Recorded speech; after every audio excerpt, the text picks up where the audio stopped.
大家好啊，我係 Andrew。今日嘅 topic 咧就係講關於咖啡同睡眠嘅問題吓。大家鍾唔鍾意飲咖啡咧，定係奶茶咧？不過唔講奶茶住先。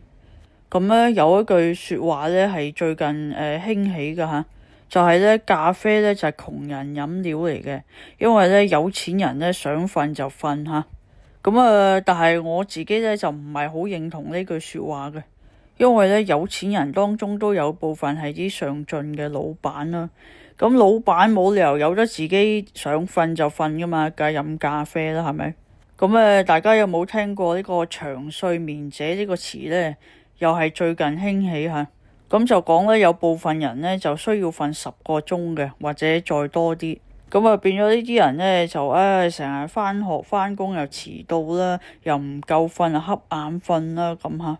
我個上司咧以前就係啲咁嘅人啦，因為佢就係長睡眠者，但係咧佢就學識咗飲咖啡啦，就救咗佢嘅職業生涯吓，救埋佢嘅學業。不過咖啡呢樣嘢咧就會令到人咧骨質疏鬆啦，變咗佢又會食翻啲鈣片啊，曬下太陽啊，咁去適量平衡下嘅。可能你會問，咁點解唔飲茶咧？各人體質唔同吓。有啲人咧飲茶咧就可以提神啦，唔使飲咖啡啦。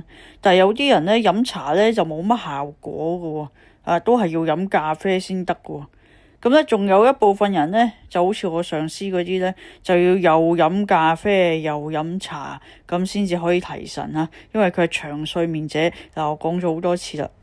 有時咧，我哋呢啲咧，即係瞓得多嘅人咧，真係好羨慕嗰啲失眠人士。雖然失眠人士佢哋自己都覺得好慘啊，成日瞓唔到覺，但我哋又覺得好慘啦，成日瞓咁多覺，搞到做唔到嘢吓。失眠人士點樣瞓覺咧？我自己覺得可能飲酒有幫助嘅，但係酒唔可以飲咁多啦，又係即係好似咖啡都唔可以飲太多嘅。今集唔係太多資訊啦，大家分享下，如果你係一個有錢人，你會唔會由得你自己係咁瞓呢？定係你都會用咖啡提下神，從而達到更好嘅業績呢？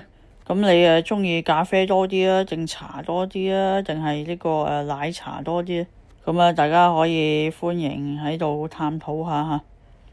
另外咧，如果你係一個長睡眠者或者失眠者，咁對你嘅工作同學業人生，你覺得係咪好大影響啊？定係覺得都適應咗？大家都可以探討下呢啲話題吓。好啦，嚟到呢度啦，大家記得我 like 我 share 同拜拜啦。